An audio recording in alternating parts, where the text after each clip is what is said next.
고등수학상 직선의 방정식과 점과 직선 사이의 거리입니다. 첫 번째, 직선의 방정식부터 살펴보시면 직선에는 총 4가지 형태가 있습니다.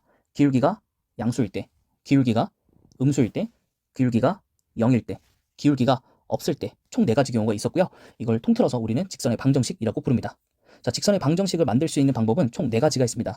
첫 번째는 기울기가 주어지고 y절편이 주어졌을 때 흔히 1차 함수에서 했던 것처럼 y는 mx 플러스 n이라고 적으시면 되겠습니다. 두 번째는 y절편을 주어지지 않은 상태에서 기울기만 주고 y절편 대신 한 점을 바꿔서 줍니다. 이렇게 된다면 우리가 1번에서 했던 것처럼 기울기 자리에는 기울기를 적어주시고 그 다음에 지나는 점을 대입해서 나머지 y절편 자리를 찾아주시면 됩니다.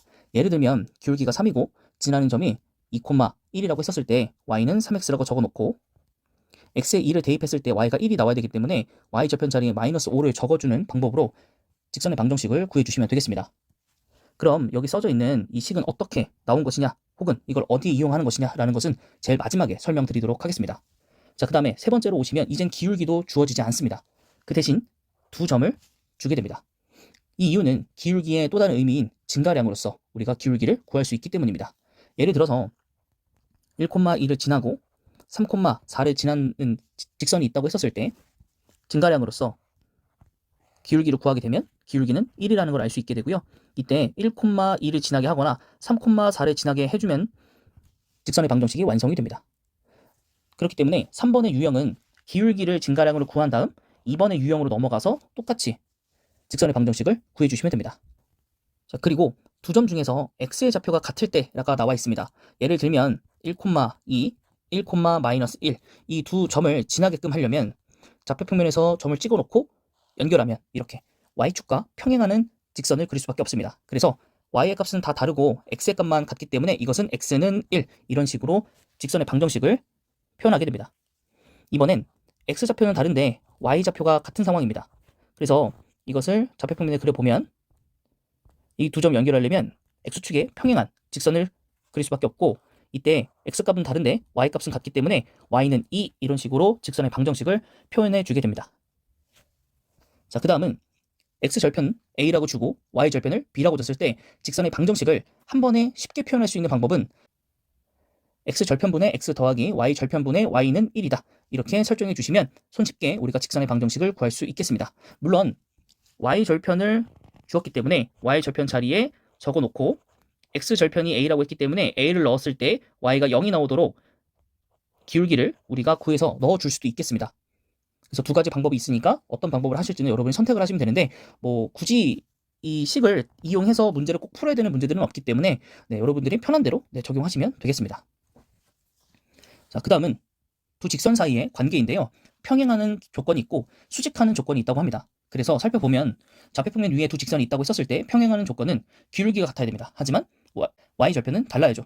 y절편까지 같다면 일치하는 직선이 되기 때문입니다. 이 내용 역시 우리가 중학교 때 이미 학습을 했던 내용이고요.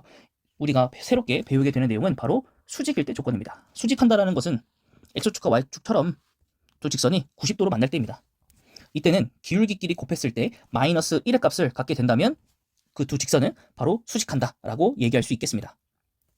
자, 그리고 우리가 여태까지 배웠었던 두 직선 사이의 관계를 방정식으로 표현한 다음에 그거에 대한 관계를 나타내면 바로 아래와 나타나는 것처럼 우리가 비율로서 해석을 가능합니다. 그래서 평행할 때는 x의 개수의 b와 y의 개수의 b는 같고 상수항의 b는 다르게 적어주셔야 됩니다.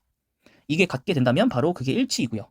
그리고 애초에 x의 개수의 비율과 y의 개수의 비율이 같지 않다면 한 점에서 만나겠죠.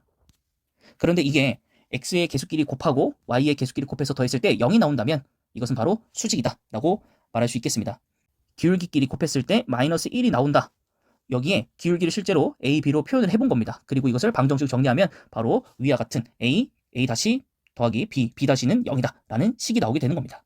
그리고 오른쪽에 나오는 것은 이 과정이 역으로 성립하더라도 같은 의미이다 이렇게 얘기할 수 있는 겁니다. 평행하면 이러한 비율들이 성립을 하고 이러한 비율들이 성립하면 두 직선은 평행이다. 이런 얘기들로 다 해석해 주시면 되겠습니다. 다음 내용을 넘어가기 전에 직선의 방정식 두 번째 나와 있는 식에 대한 해석을 해드리기로 했습니다. 그래서 나와 있는 식을 y는으로 변경해보면 y는 m 곱하기 x 마이너스 x1 플러스 y1이라고 되어 있습니다. 이 식은 x 자리에 x1을 대입하면 y 자리가 y1으로 나오게 되어 있습니다. 이때 기울기 자리에 m 값이 어떠한 값이 오더라도 이것은 변하지 않습니다. 결과론적으로 우리가 이 식을 쓸 때는 기울기를 모르는데 어떤 한 점을 무조건 지나야 됩니다. 이럴 때 우리가 직선의 방정식을 작성할 때 이 방법을 이용해서 앞으로 많이 쓰게 될 겁니다. 그래서 꼭 잘 기억하고 계셨으면 좋겠습니다. 자, 이번엔 점과 직선 사이의 거리 보도록 하겠습니다. 점 P에서 직선 L에 내린 수선의 발을 H라고 한다고 합니다. 그럼 점 P가 여기 있다고 하고요. 직선 L을 이렇게 표기했을 때 여기 점 P에서 수선의 발 90도로 내린 이 점을 H라고 했을 때 선분 PH의 길이는 점 P와 직선 L 사이의 거리를 의미합니다.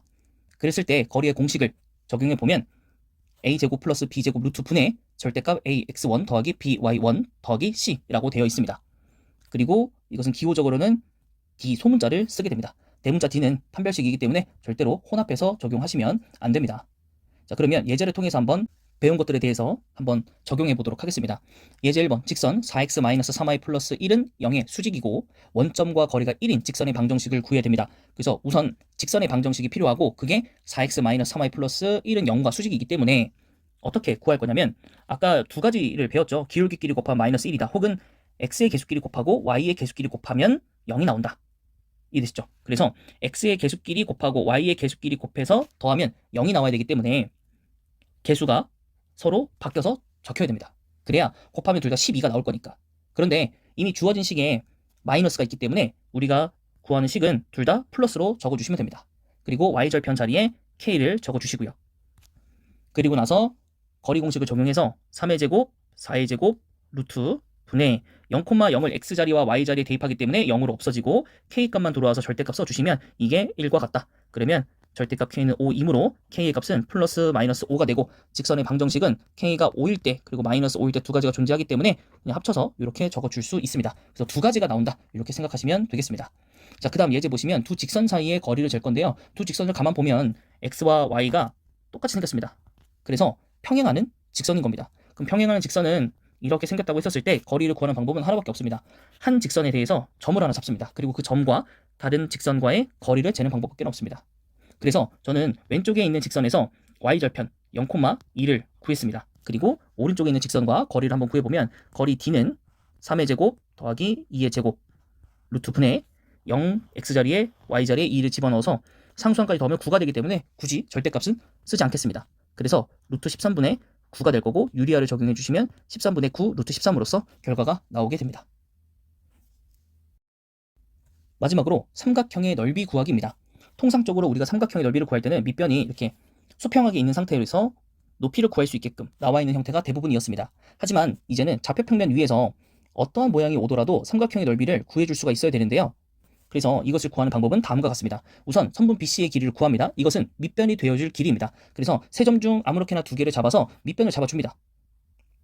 여기를 x라고 설정을 해볼게요. 그런 다음 이 점 BC를 가지고 직선의 방정식을 구합니다. 그리고 남은 꼭지점과 거리를 구하면 90도로 구할 수밖에 없기 때문에 이것은 삼각형의 높이가 되어줍니다. 그렇기 때문에 방금 구한 x와 2분의 1과 또 높이를 활용해서 삼각형의 넓이를 구해주시면 정답이 나오게 되는 겁니다. 그 이전에는 우리가 이거에 대한 답을 어떻게 구했었냐면 네모 박스를 그어가지고 해당되지 않는 삼각형들을 구해서 빼준 거였습니다. 이제 조금 한결 수월해졌죠. 근데 이거를 하나 더 변형한 것이 바로 두 번째 방법입니다. 꼭지점 하나가 0,0이라면 다음과 같은 공식이 성립을 합니다. 이런데 원점이 아닌 세 꼭지점이더라도 평행 이동을 통해 가지고요. 나머지 점들을 다 같이 이동시키는 겁니다. 하나를 원점으로 이동시키면서. 그래서 이거 내용은 밑에 예제를 통해서 한번 우리가 구해보도록 하겠습니다. 자, 세 직선이 만나게 되는데요. 그래서 세 꼭지점을 먼저 구해야 됩니다. 그래서 교점들을 각각 구하게 되면 0,2가 하나 있고요. 그 다음에 2,1이 하나 있고 그 다음에 3,4가 있습니다. 제가 사전에 다 구해봤습니다. 그래서 이것을 통해서 좌표평면을 표기를 해서 뭐 해도 되고 사실은 좀 숙련이 되시면 그리지 않더라도 충분히 문제를 풀 수가 있습니다. 그래서 이렇게 삼각형이 만들어지게 될 텐데 자, 이제 밑변이 되어줄 걸 설정을 해야 됩니다. 그래서 저는 2,1에서 3,4로 연결되는 변을 바로 밑변으로 두겠습니다. 그래서 두 점 사이의 거리 공식을 적용한다면 밑변은 루트 10이 나옵니다. 그리고 여기에 대한 직선의 방정식을 구하기 위해서 증가량을 통해서 구하게 된다면 y는 3x-5라는 직선의 방정식이 나오고 이제 나머지 꼭지점인 0,2와 거리를 구해주시면 됩니다. 그래서 거리 공식을 적용하면 루트 10분의 7이 나오게 되기 때문에 삼각형의 넓이는 2분의 1 곱하기 루트 10 곱하기 루트 10분의 7. 그래서 결과는 2분의 7이 나오게 됩니다. 그런데 두 번째 구하는 방법은 어떤 거였습니까? 세 점 중에 하나를 원점으로 이동시키는 겁니다. 그러면 제일 쉬운 거는 0,2를 0,0으로 옮기는 거겠죠? y축 방향으로 마이너스 2만큼. 그래서 나머지에 대한 점들도 똑같이 이동을 하게 되면 2,-1과 3,2가 나오게 되겠죠. 이 상태에서 공식이 되게 간단합니다. s는 2분의 1 써놓고요. 절대값 해놓고 양 사이드끼리 곱하고 안쪽끼리 곱한 다음에 빼주면 됩니다. 약간 내항의 곱, 외항의 곱과 비슷하죠. 그래서 정답은 2분의 7. 굉장히 간단하게 나오죠. 네, 그래서 우리가 그래도 원칙은 알고 서술형에서는 거리 공식을 사용해서 꼭 삼각형 넓이를 구할 수도 있기 때문에 왼쪽 방법은 당연히 알고 계시는 거고요. 그 다음 필요에 의해서는 오른쪽 공식도 활용해서 문제를 푸는 것도 추천드리도록 하겠습니다.